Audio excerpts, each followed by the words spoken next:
Now, what is the business process?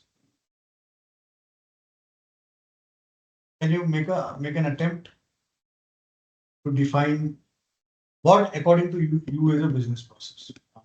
Like as per me, the business process is like taking some requirements from the client or customer, and as an IT, No, we are talking about business process. Okay, as I mentioned yesterday or our previous interaction, Mhm.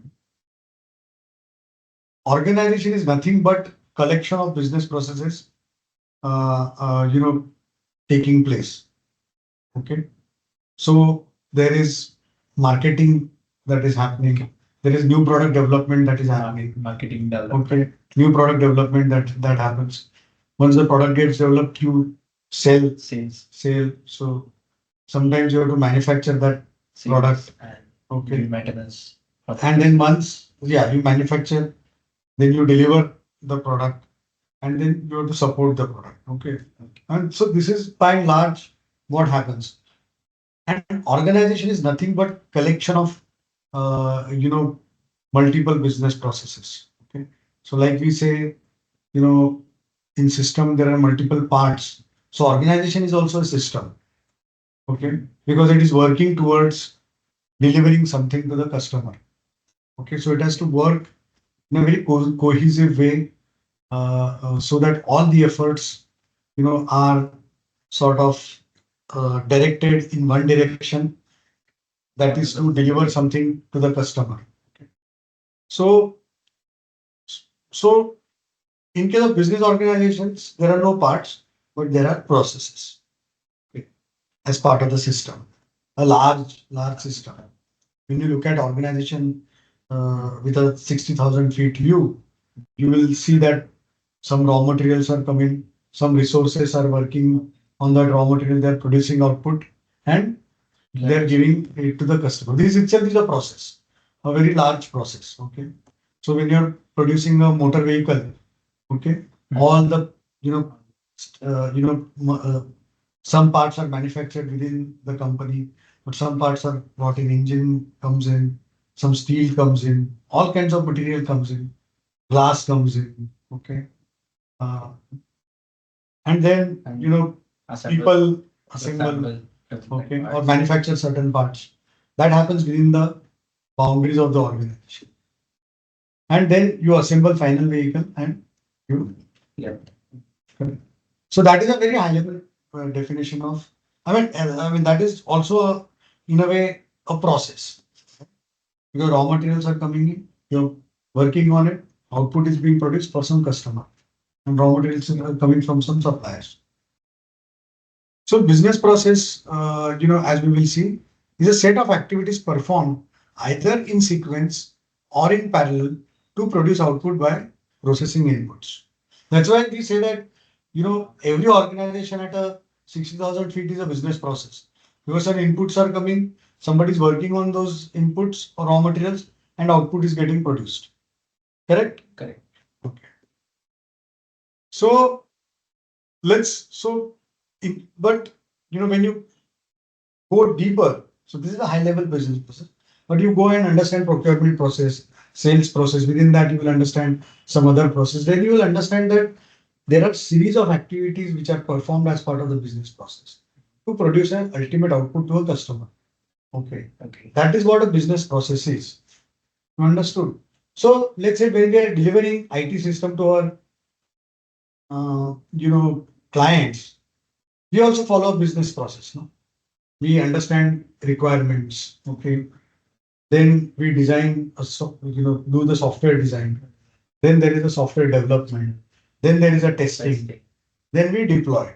Maybe there is a user acceptance testing, and then we deploy. So a set of activities performed in sequence. Sometimes some activities we do in parallel. Okay. Parallel is like Parallel meaning two activities being done simultaneously. it is like development. So, for example, you are doing test bed. Now you don't wait for development to happen.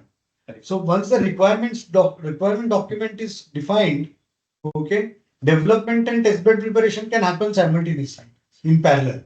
So in parallel meaning, activities taking place simultaneously. Okay. And in sequence meaning they're happening one after the other. Hmm. So this is what a business. So this is so as a business analyst, you will have to really imbibe this concept of business process. You understand?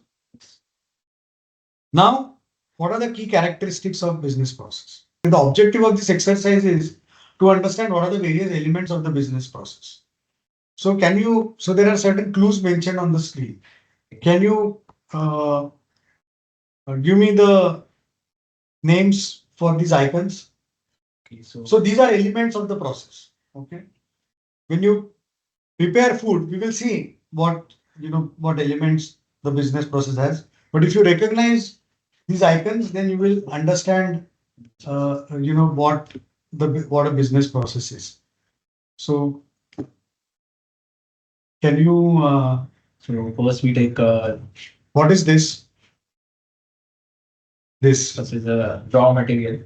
Raw material. Well, what is it? So this is ingredients Ingredients for your dish, right? So your grains, your fruits, your vegetables, maybe some flour you will take, depending on what you're making. Okay. What is this, do you think? Second process is to No, element it is. okay. Element, process. We are looking at the various elements of the process. So one you identified very correctly. This is raw material. Just below it, what do you think is? How the process works. No. I'm forget about how the process works now. Okay. We have to recognize the icons here. So you rightly identified this icon as raw material because you're seeing some fruits. Okay. Now what is this icon, do you think is?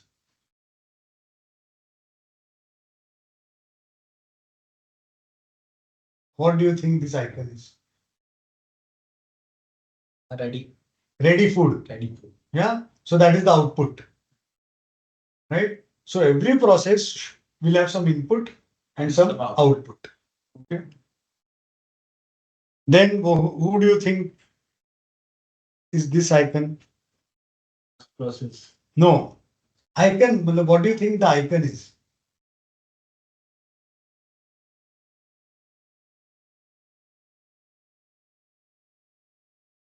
Who is this icon? Huh? क्या लग रहा है? The chef. Chef, correct?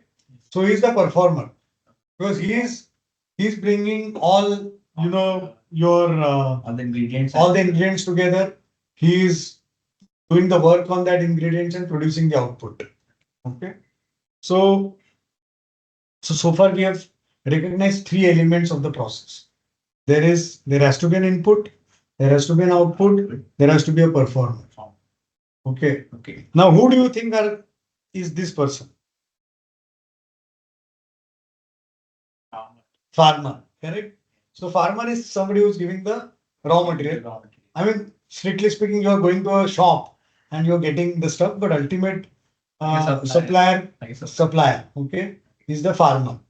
Okay, got it? Yeah. So if you remember this example, you will always remember all the elements of the business process. Okay. Who do you think are these? I think the customers. Customers. The chef is preparing the food for them. Okay. So every process has to have a supplier and a customer. Okay. Now, these are the two, I mean, not exactly, exact representation of what they are supposed to be. But can you identify what these are? What this icon represents? Tools and Tools, correct? So basically, a performer needs tools. Correct. He'll need gas burner. He will need a knife. Okay, all kinds of things he will need. Platform to perform his tasks, etc. So those are tools using which. And what do you think these are? Like a standard process. Manuals. Standard manuals. Manuals. Manuals. Okay, or documents. Documents. Correct. So they essentially give you rules.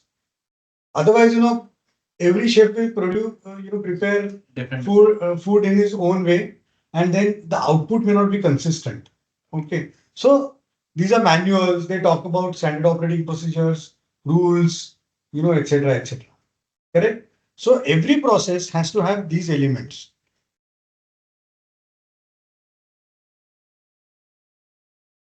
Okay. So inputs, output, supplier, patrons, customers only. Performer, tools, burners, knives, grinder, and rules and policies, cookbook. Correct. So every process has to have, these elements. Your process documentation is not complete if you missed any of these elements. Okay. So for every activity that happens, like first, as we said, requirement analysis. Okay. The performer is the business analyst. Okay. The input is all the inputs that you're getting from, from your, uh, in this case, customer and supplier mostly is one person only, because we are producing the system for the same person. We are taking the requirements and producing the system for. Okay.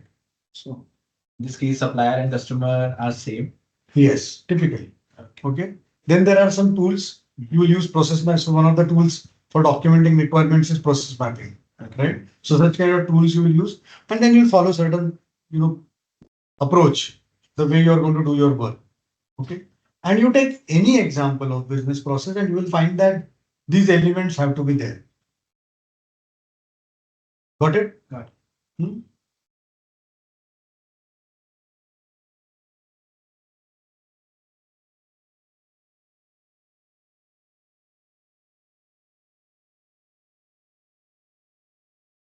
Why study business process? We have more or less covered. Okay. Gain understanding of the business or functional workings. Understand performers and users, because once you know them, you can further inquire them. Understand business issues and challenges, and opportunities for value addition to the client. So once you understand what the challenges are within that process, if you make some suggestions, although when you're doing system development, typically, you're not going to make specific effort to improve business process, but you know, but by automating system itself, the company or the users will get some benefits. Got it? So that's why we study business process. Now there is always a hierarchy, as we saw at a very high level. When you look at a automobile company, you will have raw materials coming in. You will have some performers will produce vehicles. Raw materials will come from suppliers, and vehicles will go to the customers. Okay, but that is a very high level process. Within that, as we saw, there are multiple processes. Okay. So similarly, and then you drill down each process. Okay. And this just illustrates that concept. Okay. As to what hierarchy of business processes. So this is an example of, insurance company, where insurance company is selling insurance plans. Okay. Then, once customer decides to buy the policy, okay, then there is a process called new business process, where you give applications. So customer fills up the application. Now, of course, everything happened digitally, but all the data about the customer is gathered in the form, in electronic or physical form. Okay, then that is processed and a policy is issued. So this process is called new business model. Okay, and then there is a third.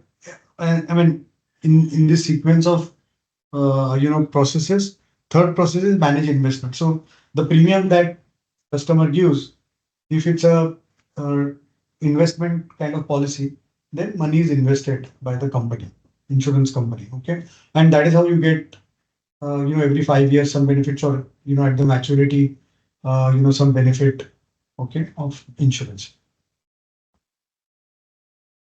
So this is level one process, let's say. Now we will drill down this process, which is process new business. So typically there are, I mean, at a very high level, there are three sub processes. Okay. So these are level two process. So process new business applications, perform underwriting and issue policies. Okay. So what is process new business applications? The applications which come from the customers. Okay. After they fill up or the data is gathered on some kind of digital app. Okay. Then that data is validated at the back end. Okay. Whether we've got all the data, typically some supporting documents are required, your KYC, in case there are, medical, I mean, life insurance policies, uh, depending on certain, depending age of the person, etc. You may have to, either give some medical declaration or do some tests, etc. So all these requirements are collected along with the application. So then they are validated. Your new business application where all the data is filled up, all the data is collected. Then you will see whether all the necessary documents are submitted. Okay. So this is process new business application. Then perform underwriting. So there is a process called underwriting. Underwriting is a process by which company decides whether a policy can be issued or not to a customer. Can you explain what See, typically in case of life insurance, okay, uh, a company is underwriting. Companies, uh, is covering a risk for the customer, right? And what is that risk? If something happens to the customer, meaning the insured, okay, then company will pay some amount to either him or his nominees. Okay. Okay. So if the death happens, then the customers, family members, whoever is the nominee, will get certain death benefit, some amount they will get. Okay. Okay. Uh, Then, so this is like the risk for the customer, right? In life, anything can happen in life. Uh, so there are certain other riders also sometimes, okay, like critical illness rider or uh, you know disability rider. So when customer opts for those coverages, okay, then uh, the uh, customer himself, because he will be alive, okay, and then he himself or she herself gets those benefits. So those are benefits, rider benefits they are called, and death benefit is another benefit. Okay. like another benefit? Now these are all, so company has to assess, okay, whether to issue a policy to this person. Everybody, an unhealthy person like who is very fat, okay, or who drinks a lot, okay, who smokes a lot, his he may have, so somebody who smokes a lot can invite a lot of diseases, right? So company has to assess whether I should issue a policy to you. So that assessment, that investigation, that examination is called underwriting. There are two kinds of underwriting happens. One is medical underwriting. So whether whether insured's medical assessment is done. Second is called financial underwriting. Okay. Financial underwriting meaning whether this guy really needs this much insurance. Okay. Is there a possibility of fraud there? Okay. Or sorry. Is he capable for that? Yeah. Is he capable? Correct. I mean, will he be able to pay the premium? So that is called financial underwriting. So this kind of two assessments happen, and then the company undertakes that risk. Okay, saying that okay, once the underwriting is favorable, then the decision company takes the decision that yes, this is a healthy person. We can underwrite his risk. or we can issue in policy. Okay. Okay. So that is called underwriting. And third is issue policy. So, once everything is done, you will check whether the money is received. uh, All the formalities are done. Final check is done in terms of all the inputs of the have been gathered, and then policy is issued. So this is new business. Then here applications are processed, underwriting is done, and issue policy. So this is level two process. So we are drilling down from higher level to the lower level. Now we'll drill down one more new business applications. Okay. Receive and verify application. So first of all, when a new business application comes in, when you want to apply for a insurance, okay, I mean you want insurance, you will fill up their form application. So this is what they will do at the back office. Receive and verify application. They will see if any missing, if there is any document details missing, then they raise what is called as requirements. So they communicate to the customer that we need more details from you. That is called a requirement. Okay. And finally, once all the requirements come, nowadays, of course, this doesn't happen. Perform data entry, directly data is uploaded into the system. Okay. But in olden days, or even in some cases today, where you are getting physical application forms, you will enter data into your system for further processing, underwriting, and issuance of policy. So, did you understand the concept of process hierarchy? Yes. Okay. So, we will stop here. In our next session, we will look at various techniques. Okay, flowchart, swim lane, and CPOC. CPOC stands for Supplier Input Process Customer Output. Okay, it's called CPOC or CIPCO, depending on what people like. They use that particular abbreviation. Okay.